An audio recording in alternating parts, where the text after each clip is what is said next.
It was a Sunday like any other. Sandra arrived with Michael around noon, brought a bottle of wine, said it was something special she had found at the farmer's market. She poured me a glass and I took it. I held it in my hand and looked at it. She looked at me.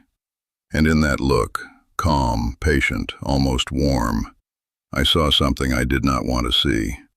I set the glass down on the table. I switched it while she was in the kitchen. An hour later, Sandra was in the hospital. I was sitting in the garden, eating honey from my own beehives. I did not call to ask how she was. To understand that Sunday, you have to understand the 10 years that came before it. 10 years of quiet subtraction. It did not start with poison. It started with late arrivals and short visits and sentences that sound like concern but carry an edge underneath. It started with the photograph of my Dorothy disappearing from the shelf in my own living room, and Sandra telling me the frame was damaged and she would have it fixed. It never came back. It started long before that Sunday. The poison was only the final sentence of a story Sandra had been writing for years, and the only mistake in that story was me, because I was still alive. If this is your first time watching this channel, welcome. If you are a long-time friend, you know why you keep coming back. Stay until the end of this story. Subscribe and leave a comment telling me where you are watching from. I answer everyone who tells me where they were sitting this morning while they listened. This is a story about a house, about a son, about a woman who thought she knew how much time I had left, and about how my patience was the only weapon I ever needed. My name is Walter Harmon. I am 72 years old. For 40 years I built bridges, overpasses, and water infrastructure across the American Midwest. I retired with projects in folders, and with hands that know the difference between concrete that holds and concrete that fails. My wife Dorothy died of cancer 6 years before that Sunday. Since then I have lived alone in the house in Delphos, the house I built with my own hands starting in 1981. I have a garden, 2 beehives, a workshop in the back of the property. Quiet and methodical, that is how I have always been. Michael is my only son. Sandra came with him when he was 36 years old. I am not a man who talks much, never was. Dorothy used to say I processed everything from the inside, like a dam that keeps filling while nobody watches the level rise. She was right. 40 years of engineering teaches you that the structure that does not shout is the one that holds. That the material that is about to fail always gives a warning, if you know how to read it. I learned to read materials. I also learned over time to read people. And Sandra was a material I recognized, not because she was simply bad, but because she was calculating in a way most people do not detect until it is already too late. This house is not just brick and mortar. I laid the foundation the same year Michael was born. I added the second floor in 1993, the year we had that long winter. Dorothy redesigned the kitchen in her head for years before I finally built it in 2005. White tile, a small window over the garden sink, a shelf for her spice jars. I planted the garden the year she died. I needed something living nearby. 2 acres, fruit trees, the beehives, the workshop in the back where I keep the pry bars and the chemical testing kits I have held on to from my engineering years. Sandra had been in this house 67 times. I have been in it uncountable times. Every room carries something of Dorothy. Michael grew up inside these walls. He learned to walk in this hallway, fell down in this yard, studied at the kitchen table that is still in the same spot. The house watched him grow and watched him leave. It watched him come back with Sandra, and watched him come back less and less as she reorganized his priorities around her own. I understood that. Sons leave. That is what they do. But there is a difference between a son who leaves and builds his own life, and a son who leaves and lets someone else decide how much what he left behind is worth. I watched that difference grow the way a crack grows in a beam, slowly, silently, visible only to someone who knows where to look. The house is registered solely in my name, always has been. Sandra knew that from the first year. She also knew I carried no debt, that the property had no liens, and that the land was worth considerably more than any neighbor would have guessed. I know she knew because one afternoon 4 years ago I found a printout in Michael's car. He had left it on the passenger seat during a visit, showing the updated tax assessment and the name of a real estate firm in Toledo. Michael had not asked me for that information. Neither had Sandra. I took the paper inside. I put it in a folder in the workshop, and I went back out to prune the apple tree as if nothing had happened. Sandra started with the house from the beginning, not directly, but gradually. In the first 3 visits, she commented on how much work it must take to maintain a property that size. She asked who mowed the lawn, who washed the windows. She said Michael would love having a little space for weekends. None of that was a question. It was preparation. A woman laying a foundation slowly and patiently, the same way a house gets built. Except she was not building. She was dismantling. And I was watching and listening and filing every sentence in my head, because I have spent my entire life learning that the material that is about to give way always tells you first. Then it started to accelerate. Sandra, at a Sunday dinner in front of Michael's cousins, said it was irresponsible for a man my age to live alone on a property that size, that something could happen to me, that the house could go weeks without anyone noticing. She looked at me while she spoke, but she was speaking to the table. Michael did not react. He finished his soup and said she had a point. I finished my soup and said nothing. But that night, sitting in the workshop, I took out a sheet of paper and wrote down the date, what had been said, and who had been present. I did not know then how many sheets I was going to fill. Dorothy's photograph disappeared on a Friday in November. Sandra had been alone in the living room while I was in the garden. When I came in, she told me the frame was cracked and she had taken it to be repaired. I asked which frame, which shop, where exactly. She said she was not sure, that she would check. She never checked. The following week, when I asked Michael, he told me his mother's frame was not something he wanted to discuss. I did not understand in that moment that the photograph had been the first stage, that erasing Dorothy from the house was the preparation for erasing me. The photograph was only the rehearsal. I was the real objective. The visits grew shorter, the departures earlier. Sandra began managing Michael's free time with the precision of a watchmaker. Saturdays they were busy. Sundays they arrived at noon and left before 2. I called him one Tuesday just to say I wanted to make sure he was all right. He said he was busy and would call back. He called Friday. Sandra was in the background and I could hear her saying something about dinner. I hung up and went out to the garden. I sat down next to the beehives and listened to the bees. There is something in that sound that is always calm and always true. The bees do what they need to do, without lies and without delay. The real estate agent arrived one Sunday without any warning. A young man with a briefcase walking the yard and talking about square footage and orientation and market value. Sandra had brought him. She told Michael that I had suggested getting the property appraised for estate planning purposes. Michael did not ask me. He assumed it was true. I looked that young man in the eyes and told him to leave my property. Sandra said I was upset, that it was a normal reaction for someone my age. That phrase, someone my age, was the signal that she had entered the final phase, that she was no longer playing at patience, that she had a date in her head. Leave me a comment right now. What would you have done in my place? If someone you welcomed into your home began looking at your walls as if they already belonged to them, if your wife's photograph disappeared, if a real estate agent showed up without your permission, would you have said something or would you have stayed quiet and waited? I ask because the answer you just gave yourself, sitting there listening, is not the same answer you would have given in that room with that woman, with your son sitting between you and seeing nothing. The distance between those two answers is exactly where family tragedies happen. That night I did not sleep. I stayed in the workshop thinking about Dorothy.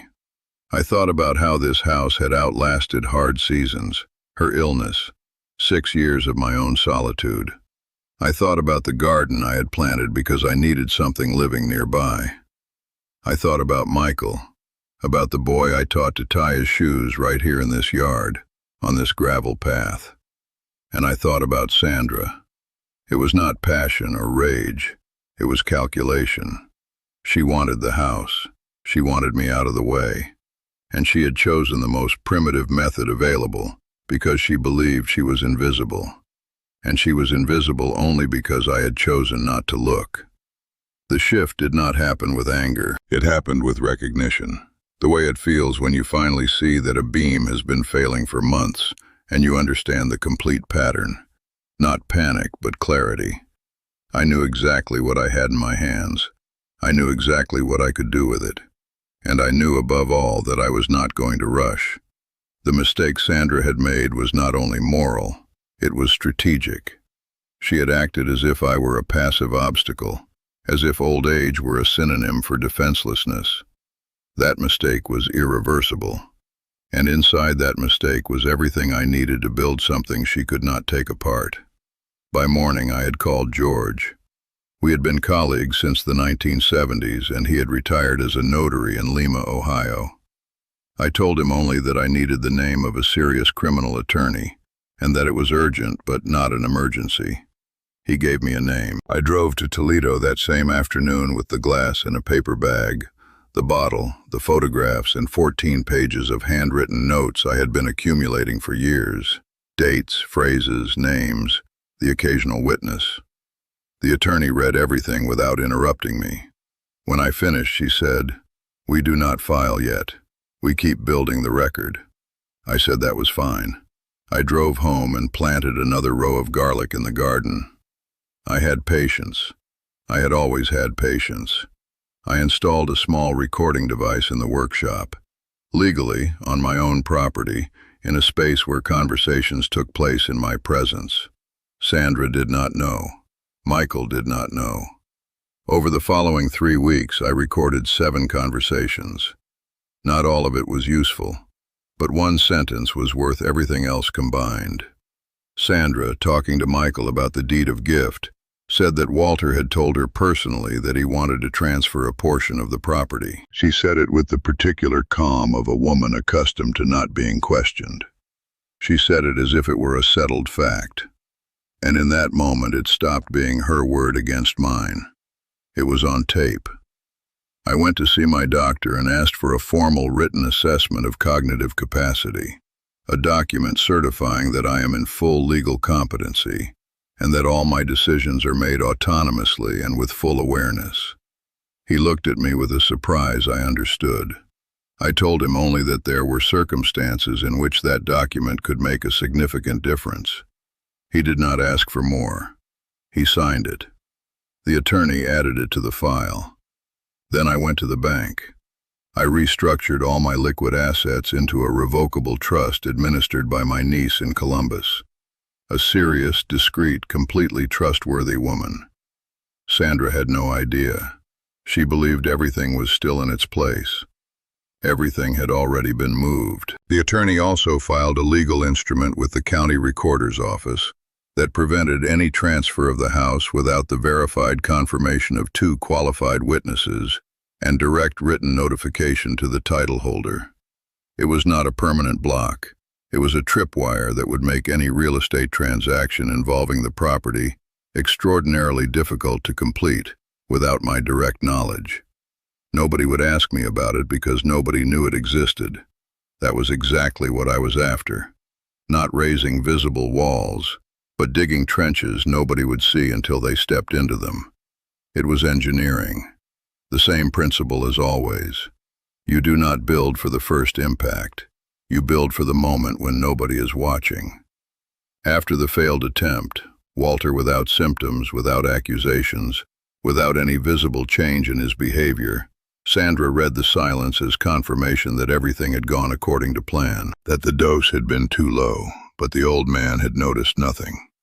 She relaxed. That week she called a real estate attorney in Michael's name and began preparing the deed of gift documents. She told Michael that Walter himself had proposed the arrangement in a recent private conversation. Michael, who had not been present at any such conversation, believed her because believing her was easier than the alternative. Sandra had never been closer to the house. That week she began measuring rooms. Michael signed the power of attorney without asking me. Sandra already had an appointment with the attorney scheduled for the following Thursday. She spoke about the house as if its layout were an open question. What would be done with the workshop, whether maintaining the garden made sense, whether the garage could be expanded. She said these things quietly, in conversations I was not hearing, but my niece was, because by then she knew everything and visited the house on Tuesday mornings while Sandra and Michael were at work. The arrogance of someone who believes they have already won has a particular texture. It is a loosening that makes people say more than they should. Sandra was talking, and everything was being recorded. The attorney filed the criminal complaint on a Tuesday morning. Attached were the glass, the bottle, the full forensic analysis. A sedative dissolved at a concentration inconsistent with any accidental contamination. The same molecule as the prescription medication Sandra took for insomnia, according to her pharmacy records. Attached were the photographs with date and time metadata, the 14 pages of notes, the transcribed recordings. That same day I called Michael, not to accuse Sandra, to ask him one single question. Did I ever tell you directly, in your presence, that I wanted to give you a share of the house? The silence lasted 8 seconds. Then I played him the recording. Michael listened to Sandra's voice for 40 seconds. He listened twice. After the second time, he did not speak for a long moment. Then he asked how long I had had that. I told him 3 weeks. He asked if there was more. I told him there was quite a bit more. I did not ask him what he was going to do. I did not give him instructions. I only told him that the file was with my attorney, and that if he wanted to speak with her, I could make the introduction. I also told him that the deed of gift Sandra had prepared would not be processing, that the legal instrument I had placed with the county recorder months ago would take care of that. Sandra was summoned to appear 4 days later. She already had an attorney by then. There was no trial. She accepted a restraining order, documented civil liability, and a written statement. Her defense was not denying that the wine had been tampered with. The forensic analysis made that impossible. Her defense was arguing there had been no intent of serious harm. My attorney replied that that distinction was for a judge to determine, not for the accused to offer. The agreement was the fastest route for everyone. Michael separated from Sandra that same week and moved into a rented apartment. He did not return my calls for 11 days. On the 12th day he called. Michael arrived the following Sunday morning, alone, without luggage, without any reason other than to come. We sat in the garden with coffee. I did not ask him questions.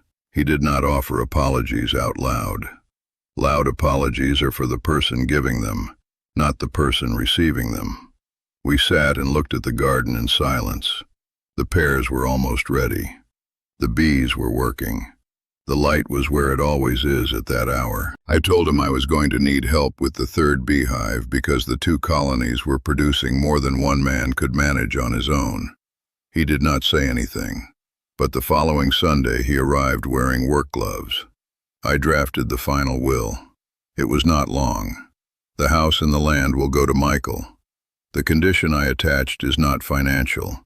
It only requires that the garden be maintained, that someone plants, that someone waters, that someone harvests. It does not matter who. What matters is that the land does not go empty.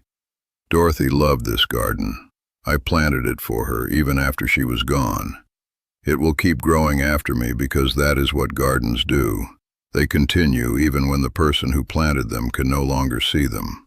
I also had a new photograph of Dorothy framed, a better one than the one Sandra took away, and placed it in the exact same spot on the living room shelf. No one has moved it since. I did not win. That is the wrong word for what happened. The winner needs an enemy. I only needed the truth and enough time to document it. Sandra believed that an old man's silence meant he was not watching. It does not mean that. Silence is a tool. Patience is a tool. The notes, the test kits, the recordings, everything is a tool for someone who knows how to build. And I know how to build. I have spent my whole life doing it. I will leave you with this question for the comments. If someone you welcomed into your home had betrayed you this way, would you have given them another chance? Or would you have done what I did? Document in silence and let the truth do the work on its own.